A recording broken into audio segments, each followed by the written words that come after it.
I'll tell you guys my other bad date story for today. I've got another one.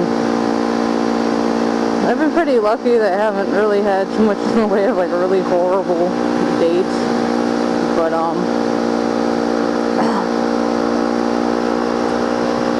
yeah, I've got one that was kind of like a blind date. And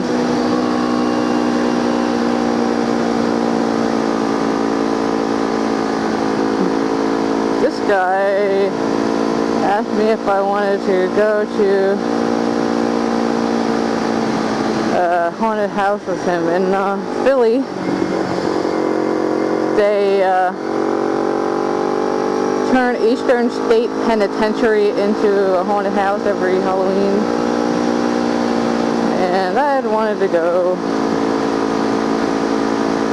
I had never met this guy, never even seen a picture before, but we had talked for a bit and he seemed interesting, so that was before I found out that, you know, he's one of those guys that lives in mom's basement and plays World of Warcraft for a living. So yeah, and the reason that people don't want to show their pictures is because they need a paper bag over their head. I'm not really picky on looks in the guys that I date. I'm really a personality person. There's a lot of people that say that just to not come off sounding like a douchebag, but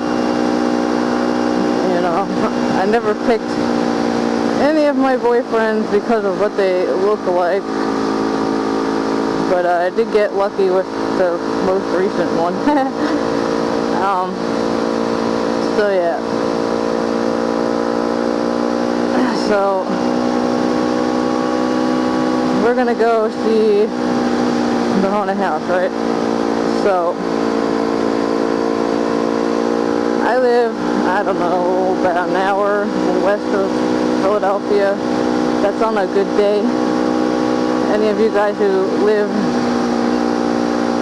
in the suburbs of a major city and have tried to get into the city probably knows what that's like. And so it picks me up. Definitely not the kind of guy I was expecting. Like I said, looks like he lives in mom's basement playing World of Warcraft. And then I found out that actually he does play World of Warcraft obsessively, aka multiple accounts on multiple computers, running multiple monitors at the same time type of thing. Yeah, that.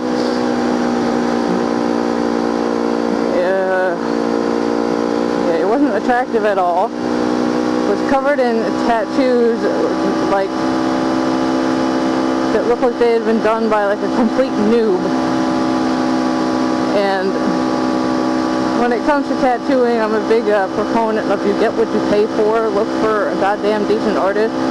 If you're going to be paying them, over $100 an hour to put ink permanently into your skin, you might want to make sure that they know what they're doing.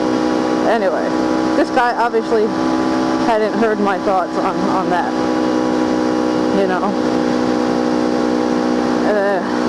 so yeah, I'm not gonna be mean. So I said we'd go anyway. Probably shouldn't have said that. And so we get going, and driving down into Philly. Now I, for one, am not a fan of the route that we took, but I guess we needed to go this way to get there. This is the directions that I had. So they go all the way down the Schuylkill Expressway, which around here we call it the Shorekill Expressway for a reason. So yeah. If you're going to ride on the Shorekill Expressway, you want to go with an sense of extreme caution, because it's very busy, it's narrow, and they're always doing some kind of roadwork. So he takes off down this thing at like 80 miles an hour on a Saturday night. We made the 1 hour drive from my house in about 30 minutes. I have never been like so scared in my life.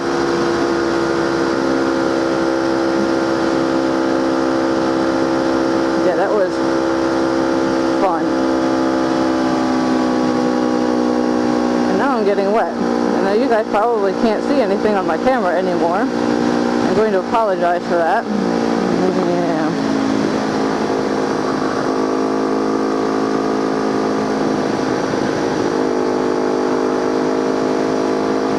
And we amazingly get there in one piece.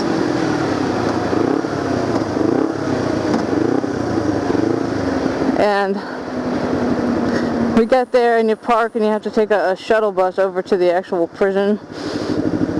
So then he decided that he wants to get all cozy on the shuttle bus. Not I, says Juni, not I. Fuck that shit. I'm like, I am not feeling you, please stop touching me.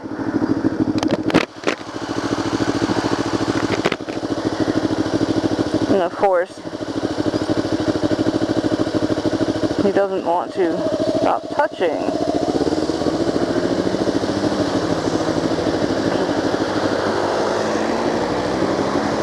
And we get to the prison. We bought, oh God, come on. I can't see if there's anybody behind you or not.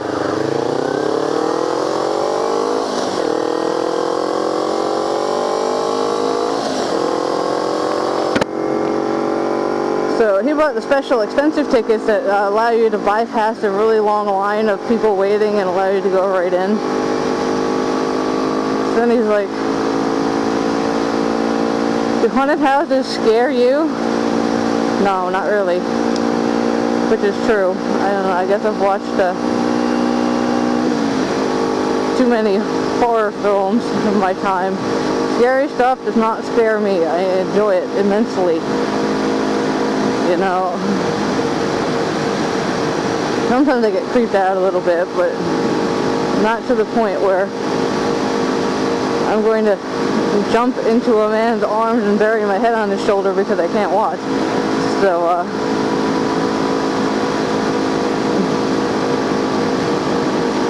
then he's like, so we're going along. We get in there going along, and you know, people jump out, try and scare you. You know, they have like really gory stuff and this and that, and he's like, can't you pretend to be scared? No. Like, the only thing that's probably going to scare the piss out of me is if we see a real ghost, because the Eastern State Penitentiary is known to be haunted, and I love ghost hunting. I'm not scared of ghosts particularly. Jesus fucking Christ. Ooh, when were you planning on stopping? And,